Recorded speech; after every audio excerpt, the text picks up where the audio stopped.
Please allow me to introduce the next speaker, Jennifer Hinnell. She is a Hinnell postdoctoral research fellow in the Department of English Language and Literatures at the University of British Columbia.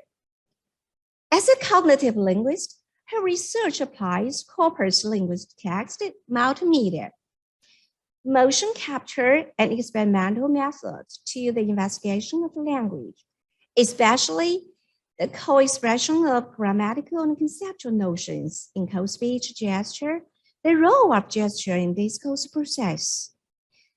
Jennifer has been an invited speaker in the USA, Asia, and Europe, as well as a visiting scholar at the Human Technology Center.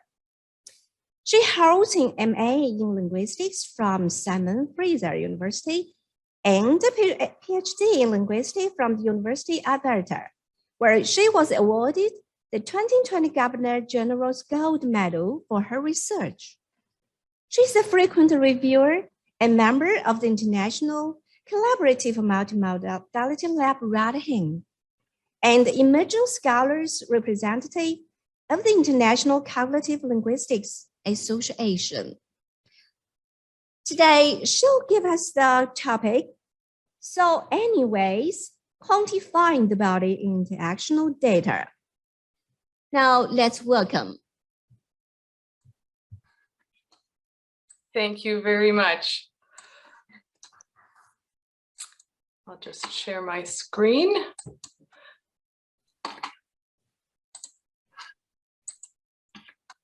Okay, if someone in the chat or in if your video is on, could just give me a heads up that that you can see my title slide. Looks great, Jennifer. Excellent, thank you so much. And Mark, I'm going to play a few live videos. If it hangs up, if somebody could just interrupt verbally and let me know so that I can adjust and show stills instead. I will be your monitor. Lovely, thank you. Okay, well, it is my absolute pleasure to be here speaking with you today. Just to let you know where I am in the world, my here is in Vancouver in Canada on Friday evening. So I'm giving the talk before it happens, so to speak. But I am delighted to be here with you on your Saturday morning at Hunan Normal University and with all of you online. And I do want to start by thanking the organizers for the invitation to speak with you today and for putting this all together. It's a challenging time for everybody, especially for conference organizers, I think. Okay, as was so nicely said in the introduction, I'm a linguist and I'm primarily interested in natural interaction.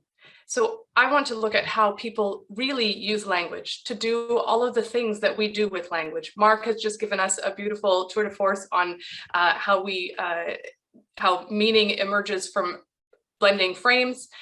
We do things like talk about things and about people and places, so concrete reference.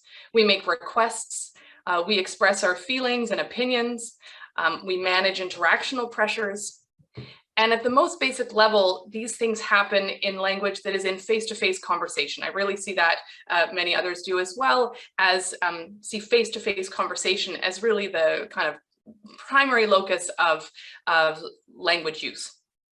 And when we're in conversation with others, or even just talking to ourselves, we recruit a multitude of different resources. Obviously, if we're speaking, rather than using sign language, we use our vocal tract to articulate sounds. And I don't know how this comes across when I'm speaking to you over Zoom, but we also use our hands. I'm just going to adjust my webcam to see if you can, you probably have already seen my hands waving meaningfully, I hope. So we use our bodies in a coordinated way with our speech. So taking this approach that centers real live language in use underscores how much of language actually expresses the more pragmatic types of content instead of referential content. And so what I mean by that is that a lot of what we do in conversation is taking a stance. It's flavoring our utterances with our own positioning or adjusting our speech depending on how we want to come across to people. And there are a whole range of kinds of things that we have. Each language has these devices that does this kind of pragmatic content. And so that's the level of language really that I'm going to highlight today. And I'll introduce you to a series of case studies that investigate the meaning making that happens in the bundle of speech and co-speech gesture. So co-speech gesture or co-speech behavior are these movements of the hands and the head and the shoulders when they shrug, meaningful body movement that occurs in conjunction with spoken language. And in this kind of bundle of speech and co-speech behavior, there is a sometimes overwhelming amount of variation. Linguists sometimes are excited by variation, but also they like to see patterns with little variation. Then they know that they've really got a pattern. And unfortunately, or sometimes unfortunately, there is a ton of variation when you look at speech and co-speech gesture in this interactional context. It's very complex. The speech and the body signal, there is so much going on. And so I'm going to talk today about the methods and the challenges of trying to capture all of the variability that we see in that behavior, so that we can understand. Our greater aim is to understand, at least mine is to understand what part of the speech signal is really motivating the involvement and the patterns in the co-speech behavior. So that's kind of the general aim and where we're going to try to get to today. Obviously, this research doesn't happen in a silo. At its core, as a cognitive linguist, or cognitive linguistics is a turn towards usage in everyday language. Particularly in the 80s and 90s, studies of figurativity and metaphor showed the extent to which all language, and again, it's nice to follow up on Mark's talk, the extent to which all language is really grounded in the body and in our physical experience in the world. The last 2 decades have seen a shift where corpus linguistics firstly became a central method of studying language in use. It really, there were technological advances which allowed us to get at large amounts of real language data in text form. And so that was really a bias that we have kind of been slow to shrug off, if you like. And more recently, there's been a shift to, or an increased commitment to looking at language in interaction. And so again, when you're looking in interaction, you need to include the body in the linguistic analysis. And very fortunately, now we are gaining technology to do that. And so I'm not alone in looking at face-to-face conversation. You can do that through the red hen, which you're aware of if you've been with us so far this morning. And you can also do that, colleagues are doing that with, say, eye tracking studies. This is a setup in the lab at the KU Leuven. And they've created a corpus of eye tracking studies. So there are different ways or angles of getting at multimodal communication. And the one that I'm going to focus on today is my studies that combine this corpus linguistic approach with the large-scale multimedia database of the red hen. I also want to mention in over about the same period that I've got on the slide here, started a little earlier in the 60s and 70s, there is a move in the field of gesture studies to really start to capture what the body is doing. So linguistic anthropologist Adam Kendon and psycholinguist David McNeil are kind of the 4 people of the field. And that's really, their work has really shaped our understanding of what the hands are doing in a meaning-making capacity, and how gesture is important to how we think and how we utter language and how we communicate. But most of gesture studies for quite a while stayed in a very qualitative state. And so again, taking this into a quantitative domain where we look at much larger amounts of data to see what is going on in the body, then we can see patterns that emerge over multiple, hundreds and hundreds of usage instances. And so this is the context for my research, really the multimodal corpus approach to gesture studies and interaction. So I always feel like a gesture talk should start with a video. On Zoom, I'm always a little concerned about how that's gonna go, but we're gonna be daring tonight. I'm starting out here with a video clip just to get into the phenomena, the type of data that I'm interested in. So I'll give you a moment just to read the transcript here.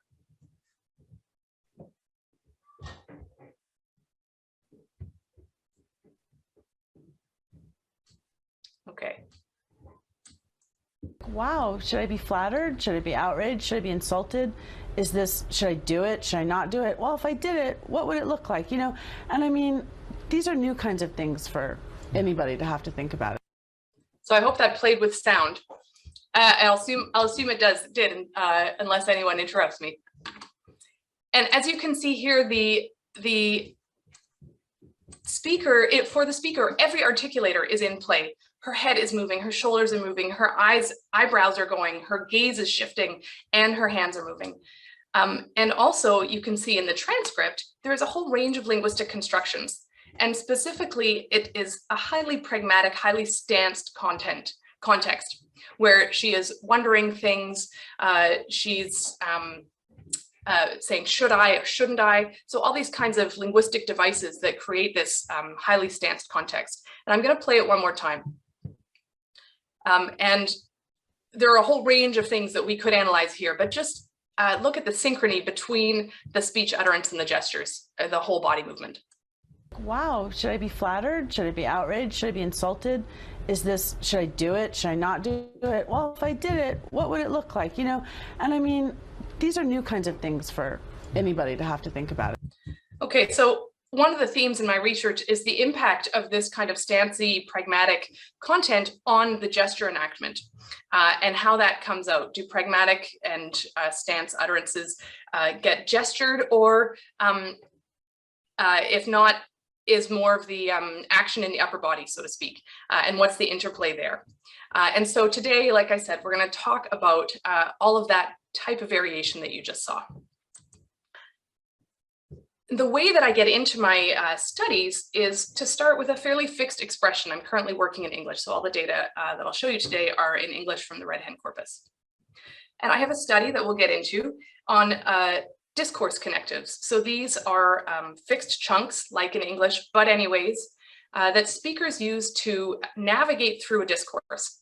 So here the speaker is trundling along, saying something to their colleague, and then, or telling a story, and then she gets to a point where she wants to shift gears, if you like, and says, but anyways, and then moves on. You know, so she's shifting. In fact, I can't even demonstrate this to you without turning my own torso. So that's certainly a pattern that you see when you look at a lot of these. And what I'm showing you here is the left-hand side, which is before the chunk that we're looking at, and then the chunk, and then the right-hand side. So you're looking at the one that's in the middle, which is why I've grayed out the other ones.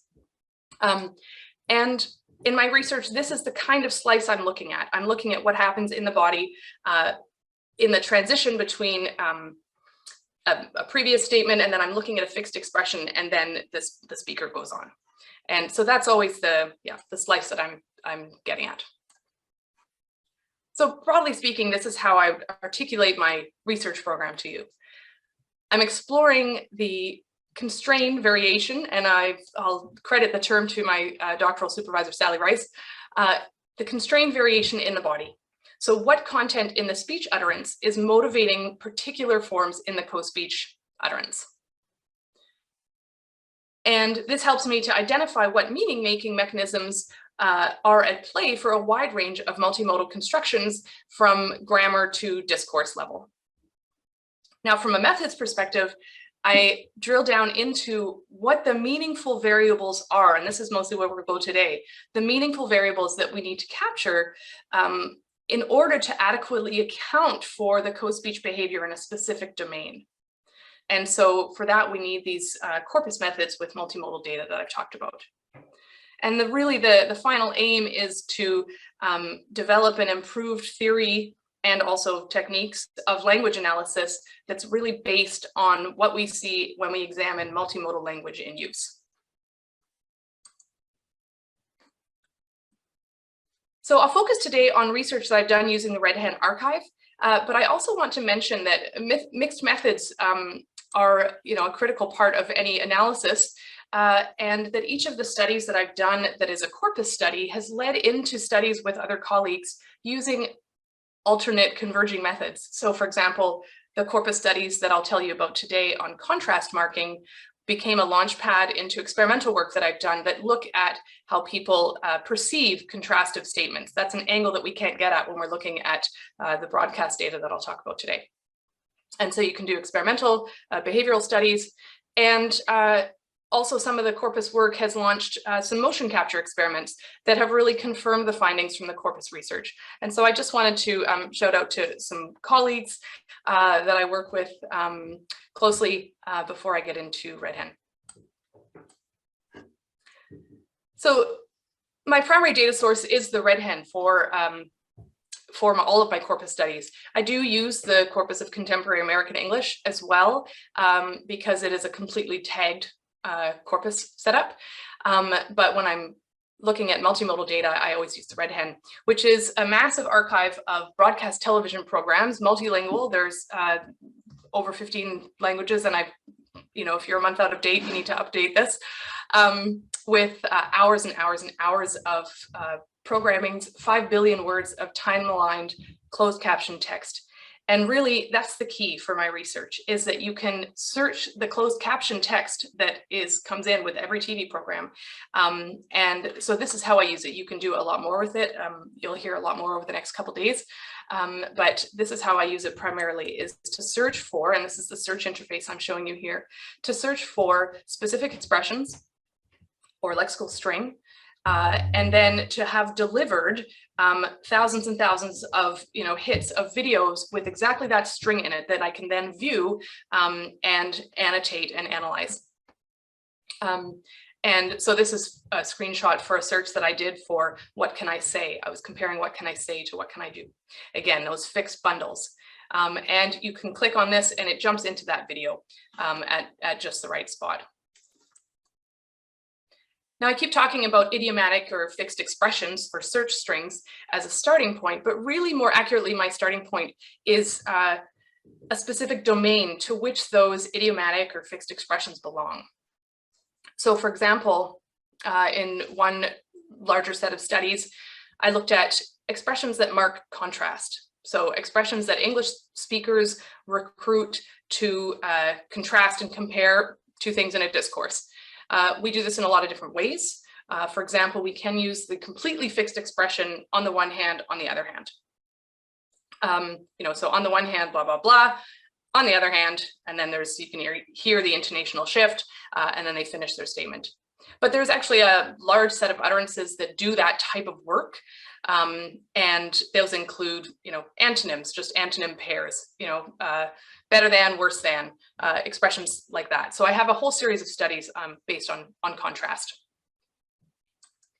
I also have looked at more grammatical constructions to look at the interplay between specific syntactic, verb phrase related phenomena and the co-speech gesture that arises out of that. I won't get into that set of studies today, but I have looked at these grammatical constructions to look at the distinctions in aspect marking verbs and what differences those distinctions in aspect drive in the gestural enactment. Another set of the data that I will show you today is discourse junctures. So that's the study that I introduced just before with But Anyways, where the speaker is navigating a discourse. And there's a set of expressions that we use to do that. And this is the punchline kind of throughout the talk. There's a specific set of enactments that have, when you look across a lot of data in a corpus, using corpus methods, that seem to adhere to these specific expressions. And then lastly, I have a new project on listing gestures, which is something that we do to create ad hoc categories. So if you left your house this morning to come to this talk, you might have thought, do I have my keys? Do I have my bus pass? Do I have my laptop? And I can't even kind of say that to you without enumerating things on my hand. And I won't get into the details of that, but you can stay tuned if you'd like to hear more. So really, in these domains, I'm seeking out specific expressions and looking at their gesture enactments. And to do this, to capture that variation in speech and the body, I built multimodal profiles, is what I've called it. And so these are, the multimodal profile is essentially the result of the annotations that I do. So I have a massively large set of data frames, which I would be difficult to show on a slide. So I'm not showing you the data frame. It's not an accessible entry point, but that captures the different annotations that I do. And so in the speech utterance, I'm looking at the linguistic elements, things that have typically been investigated by corpus linguists, depending on what's relevant to the domain. And I don't want to spend too much time about this. I'd be happy to take questions, except for to draw your attention to the last point about subjectivity marking, because I'm talking so much about pragmatics. So I'm coding for grammatical markers and also just material upstream in the utterance that does things that are that signal a pragmatic kind of umbrella to the utterance. So I know you mean, you don't say, or like, those types of utterances. And again, then for the body, I take this same approach of annotating the variables that I think and have discerned are important. And so I'll spend a little time introducing you to these right now. The first is the degree of enactment. And what I mean by this is this is a binary variable. I usually code it as 0 or 1. So is there body movement at the utterance? So not what the body is doing, just if the body is involved, if this specific expression seems to garner any gestural or upper body movement. So this is a very coarse measure for conventionalization. Okay, we're interested as multimodal linguists in the degree to which the pattern of a speech gesture bundle is conventionalized. And there's a lot of theoretical implications there, which I won't get into, but this is important. And so that's how my term for that is degree of enactment. For the gesture profile, I use what's now become a fairly standard annotation schema by Jana Bressum. And this codes for basically what the hand shape is, is the palm facing up, is the palm facing down, are both hands involved, is there a movement trajectory, that type of thing. And then I've extended that, her approach, to create my own parameters for coding upper body movement, shoulder shrugs. So this is obviously because of the kinesic affordances of the upper body, there is less variety. So your shoulders are not, you don't have the affordances of digits, for example. So shoulders basically go up and down. Your torso can move, your head tilts or turns, that type of thing. And really, I want to focus today on the other parameters that I've listed here, which I would suggest are domain dependent. And so what I mean by that is, there are some, depending on the domain that you're looking at, some parameters are more relevant than others. So when I was looking at aspect marking, for example, aspect is how an event unfolds over time, and things that are attached to the verb usually mark that. And because it's related to time, I measured the timing of the gesture and also what the stroke, the kind of the shape of the gesture in terms of how many articulated segments it had.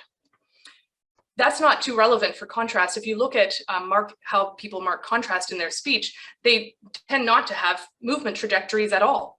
And instead, what you notice in contrast marking is that symmetrical use of hand shape. So what you do on one side is very often what gets repeated on the other side in terms of exactly what the hand is doing. And the use of bilateral gesture space becomes important. And again, that doesn't show up in aspect gestures. And so these are parameters that I differentially mark depending on what domain really these expressions are in that I'm doing for a particular study. And lastly, I want to mention this body partitioning. The term has been used before by Paul Dudas with regards to sign language. I'm using it slightly differently here to capture the involvement of the hands versus the involvement of the upper body. So I want to know if a speaker's hands are doing all of the work, or whether there is hand and shoulder, hand and head movement, that kind of thing. And I'll show that to you as we look at some data. So this is really what I want to highlight today, is that I'm moving beyond kind of standard form annotations to get really into the differentiating kinesic variables in each domain. And so that's the preview, and I'll give you a snapshot of work for the contrast marking studies as well as the study of discourse junctures. Starting with the study of contrast marking expressions. Like I said, the starting point for this study was on the one hand, on the other hand, so that's very fixed. It's I'll show you this video of a prototypical example of how this is expressed in gesture. Oh, and for the context here, the talk show is talking about the Pope. That's the hymn. Apparently, they like him on both sides. On one hand, he believes in climate change, so they consider him a liberal. The other hand, he doesn't believe in abortion, so they consider him a Republican. So here, you'll just note that the propositional content is set up with a contrast on one hand and the symmetrical form on the other hand, using space on either side to mark the contrast. And that's really the dominant pattern for this fully fixed expression. But you also see the same pattern when you're looking at people using other types of syntax, really, but to set up the same type of scenario. So here I'll play an example where the construction is actually in one way, and then it is also. And you'll note some difference in the use of the gestural enactment, but I think you'll see some similarities. It is, in one way, very exciting that this is finally a matter of high-level political discussion.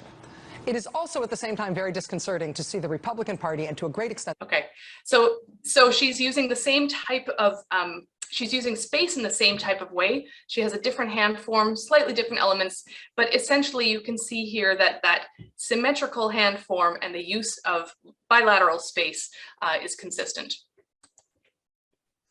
And one final example, this is of nominal contrast. So here the reference is to David's versus Goliath. Nevertheless, those little Davids fighting that Goliath, they whomped Chevron. Okay, so in case you couldn't see it, it's very close to the bottom of the screen, but her hand form is like this and like this. So again, symmetrical and lateral. And just as a side note, this is one of the issues working with this type of data, is that you have no control over camera angle or the unfortunate chyron that is often running across the bottom of the screen with the latest news of the day and obscuring the speaker's hands. So that's, I have to call a lot of data, and we're talking about automated tools. This is the one tool that I know is, I hope is in the offing, and you know, would help my research really the most, would be to be able to split out the ones that where you just can't see the hands or the speaker is off screen. Anyways, you'll hear more about some of the advances that Red Hen is making and on things like that to help gesture researchers. Now, as a corpus linguist, I'm interested in moving beyond the anecdotal. So I can't just show you examples and say, there, we understand the phenomena. Instead, I want to look at hundreds of examples of the same thing, or at least the same utterance. And so that's what I'm gonna, or that's what I've done. And I want to show you an analysis of over 200 instances of this fixed expression on the one hand, on the other hand. Because this, I think, will just lead you through really my approach to analysis using the Red Hen. So again, this degree of enactment is the first slide that I'm showing you, the first data analysis. This is again whether the segment attracts a gesture or not. Okay, so whether this is conventionally, this utterance is conventionally gestured or marked in the body. And so what I'm showing you here, I have to explain the nomenclature at the bottom. The O1H is my shorthand for on the one hand, and then OOH is on the other hand. So if you split those out, they are both enacted 92% of the time. So that means for every 100 that I look at, 92% of the instances of on the one hand and of on the other hand are gestured or marked in the body in some way. So really the context for this type of data is that I'm working towards creating a baseline so that when things are more or less gestured, we have a sense of that there is we can begin to discern why that is or what the meaning is in there. So for now though, the uptake is that these are very highly gestured. Now, I told you about the way that I annotate gesture form. Here is an overview of the hand shape by construction type. This is a little too nitty-gritty for us today. This is how, on the one hand, kind of acts as a construction. What I want to have you take home is that there are a variety of hand shapes that occur, and I have some sense as to what's driving that hand shape, but this actually shows you the great degree of variability within the construction.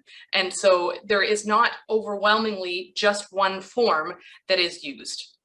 This is why I want to look at the parameters that may be more meaningful for a specific domain.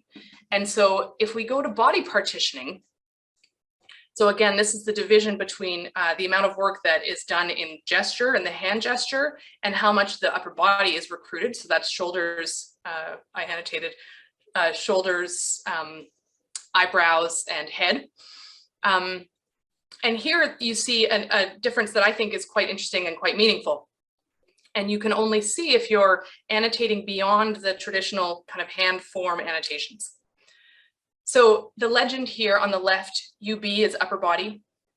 G and UB is gesture and the upper body. So everything is kind of in action, if you like. And G is just gesture only.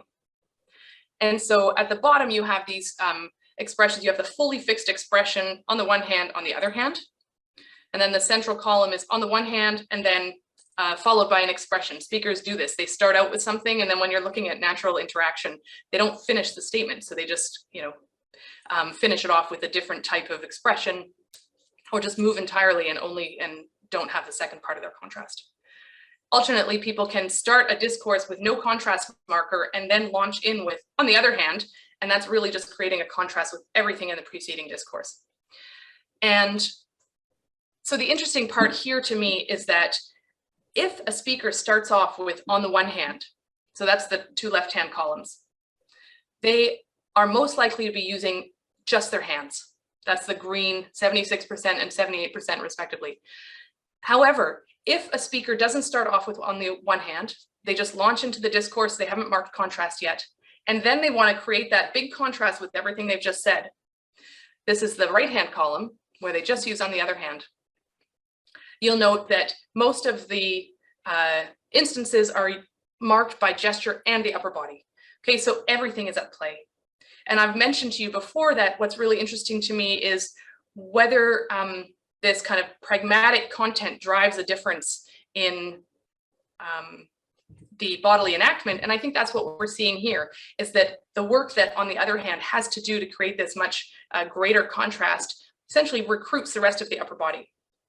And so I think that, on the other hand, is doing more stanced and more subjective work. And this is a way that looking across much greater amounts of data with this fine-tuned kind of technique can help us get at some of these things that we can't generalize just from looking at individual instances.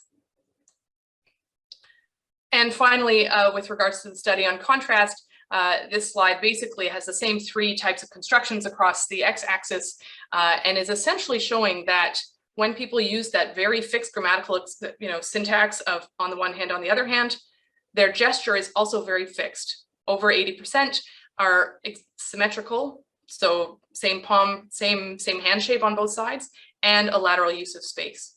And you'll see that those two values degrade as the level of fixedness, or the kind of if the idiomacy reduces, so too does the degree of that kind of gestural idiom. And so we've moved from seeing, that, like I said, the kind of anecdotal findings to really being able to quantify some of the patterns that emerge in a large data set. And in our remaining time, I want to introduce you to my work on just very briefly on discourse junctures. As speakers, we are really expert at navigating discourse, and we use all kinds of things in any language to do this. We guide speakers through our utterances. We start new topics, we dismiss old topics, we make parenthetical asides, we essentially kind of put brackets in our speech, and our body is doing this along with us. And the type of annotation that I've explained to you thus far today really helps us to capture some of that. So we've already seen this triptych of but anyways. This really captures the behavior of but anyways, and I'll move ahead to the data. These discourse markers also have high degrees of enactment, usually between 75 and 90%. They have a lot of upper body movement because I think they're highly stanced, and so the upper body is very often involved. And that makes sense from a linguistic perspective. There's been a lot of work on this type of discourse marker called a discourse return, because it's essentially turning it's also called push and pop markers, but they are returning you to a kind of a new direction in the discourse. And so the speech context is about reservation, and so you see this kind of this blocking or this dismissing of the previous utterance in the co-speech gesture. And really, that's one of the elements that I'm trying to quantify is matching the semantics and pragmatics that we know of through linguistic work with the patterns that we see in co-speech gesture. Now, I also looked the second discourse marker that I'll introduce you to is however, and I want to note for you that it's actually however I. Because in English, however does a lot of different things. I had to get away from instances like, I didn't like however he used to do that, right? That's not the same sense. And because red hen is not entirely tagged, it has this kind of on the fly, well, the text is not entirely, is not tagged the way it would need to be. Mark talked about regex searching.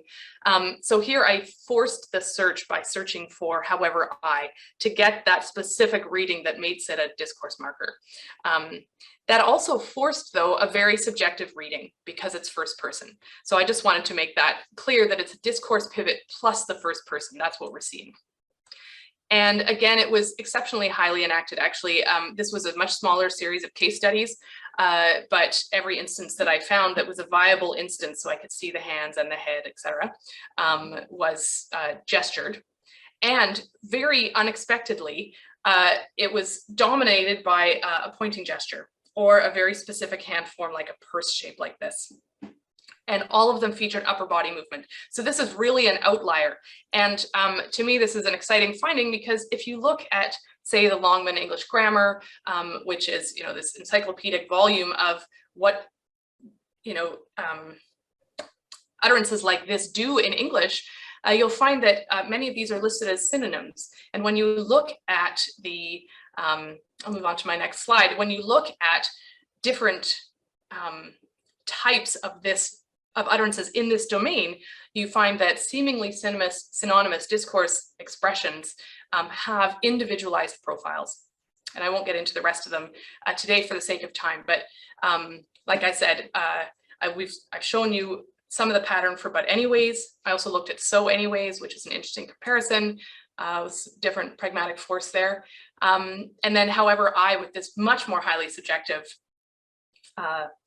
context, had, again, a different profile. I just want to close with a slide on this section, with a slide on the body partitioning for these profiles, because again, I want to make sure that I'm capturing not only the gesture form, but also these more coarse-grained variables, like the involvement between the gesture versus upper body.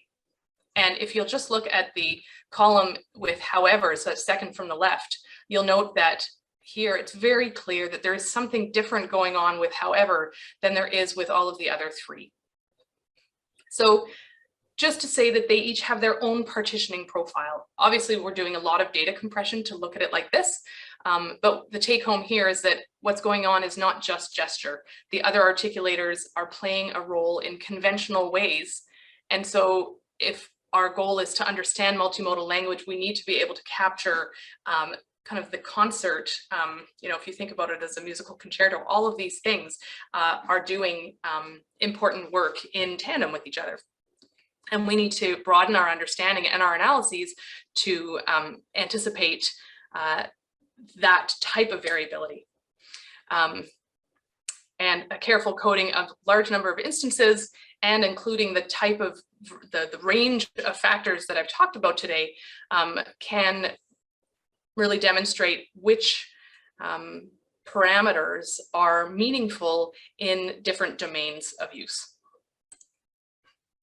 So where does that leave us? I hope that I've shown today that we do see bundles of kinesic behavior that are conventionally associated with specific utterances. And I've shown that multimodal enactments show subtle distinctions. So between the discourse return expressions, but anyways and so anyways, or but anyways and however. Or in the study of contrast, just how fixed the idiomatic expression is differentiates the gestural output. And I've talked about how I think our notion, I haven't really spent a lot of time on it, but I think that this is a plea that our notion of a linguistic construction needs to be extended to include all of this information that had for a long time in many fields been considered paralinguistic or kind of not involved in the actual linguistics of the utterance. And so I hope to have shown that that we really need to be accounting for all of this behavior from a linguistic perspective. And that altogether, I hope that this helps us to develop an account of language that includes this variability, that the variability is to be expected in speech utterances and co-speech gesture, but it doesn't mean that it can be expected and still constrained. It doesn't, it doesn't need to terrify. And so I might suggest, if I can be so bold, that a theory and approach to multimodal language would consist of, and this is likely entirely incomprehensive, but just to give an example, it would consist of channels where each of these channels are multivariate. So for example, the verbal utterance would include input from the lexicon and the importance of which construction it is and how specific it is, what the subjective nature is, so taking viewpoint into account. And then prosody, we haven't even gotten into it at all, but that's obviously another important channel. And then specifically the body, where we are looking at what the head is doing, and the hands and shoulders and torso and gaze, and that together this is going to this is how language needs to be studied.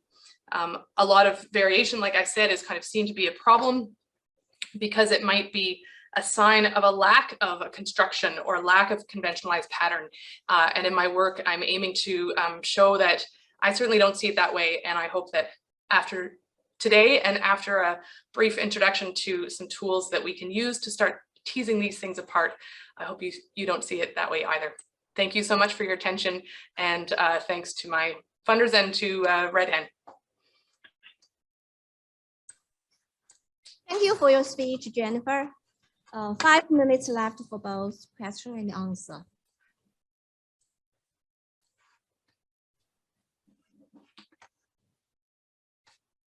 Yes, please go ahead, Pingyang. Thanks very much for your talk, Jennifer. Yeah, it's so wonderful talk, and you have reviewed briefly the history of the cognitive linguistics, corpus linguistics, and then interactional linguistics. It was brief, wasn't it? That was a brief, yeah, a brief summary. The history is long, but it is covered just in a few minutes, Okay. Now, I was wondering whether you would also be interested in looking at this interactional social linguistics, because the persons of a different status, cultural background, education, gender, may have a different way of interaction and accompanied by different types of gestures, which will, make meaning that varies from culture to culture. Yes. I mean, yes is the short answer, but absolutely, I couldn't agree more. There is, when you open the floodgates to variation, it's a little difficult to know when to close the floodgates. Part of that is really what one can accomplish. So in my work, for example, I mentioned prosody. That's a layer or channel that I have not yet included in my studies, kind of for essentially operational reasons. But I think that your point of gender clearly makes a difference. Cultural differences within a language group make a difference. The nature of the relationship between the speaker and the participant, your interlocutor, that relationship. I think for me, the line I might draw would be, what differences do I see? I mean, it's impossible to differentiate the social from the cognitive. That's where I was going to try to go with that, but I don't think we can. I think I'll try to get at what plays a role in the linguistic system or stay closer to what drives the linguistic system. But you're absolutely right that in the gestural output, these kinds of conventions, how comfortable somebody is with their interlocutor, I mean, all of these things are meaningful. People co-construct meaning in an interaction. And so that is one of the kind of the theoretical things that we need to take into account. I haven't cracked how to do that from an operational perspective. Yeah, but I really appreciate your point. Yeah, can I quickly ask another question? Please. Yeah, you talked about the, initially you talked about the semantic prosody, and later on you have the graph showing the pragmatic, the prosody, you have the volume and pitch. I'm just wondering whether, the speech rate, the speech hesitation, even silence could also be included as part of, I would call it the paralinguistics. So that would be more inclusive, I thought. Yeah, I think so. What I should clarify that when I'm talking about semantic prosody, I'm looking at the positive and negative valence. So sometimes that's a little hard to intuit without being able to ask the speaker. But generally speaking, you can know if somebody is, downtoning something versus feeling positive about something, or that type of difference. With the, just trying to think. That's the second part of your question with the prosody. I think it's a similar extension, or my response might not be quite different from my first one. I think I wouldn't call that all paralinguistic. I think just because the terminology of what we should include and exclude is too black and white, for my liking. For a long time, all of this was paralinguistic. So who's to say that, that none of it's paralinguistic, and it's all really just this cognitive, linguistic, social, interactional enterprise that we do call language. But I think that we would need to have like a drink in an evening to discuss this further. Yeah, the speech would be, characterized. The speech rate, yeah. However, for example, the speech rate is not reflected in the language, the words itself, but it is reflected in how, faster or slower they talk, and that can convey specific emotions. Yes, absolutely. And I think I didn't talk about amplitude, but capturing gestural amplitude is, I think, in some ways aligned with the type of speech rate and prosody that we're talking about here. So I think there are correlates in the gestural expression. Amplitude is hard to eyeball. That's where things like motion capture come in, where you can actually measure if somebody is, having a slightly bigger or slightly reduced gesture space, that type of thing. Yeah. Thank you. Thank you for your questions. Okay. Well, I'm sorry to say that this session will have to stop here. Thank you for. Thank you very much. Answers. Yeah. It's an interesting topic, quantifying the body interactional data. We are delighted to be able to share Jennifer's studies that explore the co-speech behaviors aligned with specific speech utterances. Now, thank you for the excellent presentations and ideas. Okay. Now let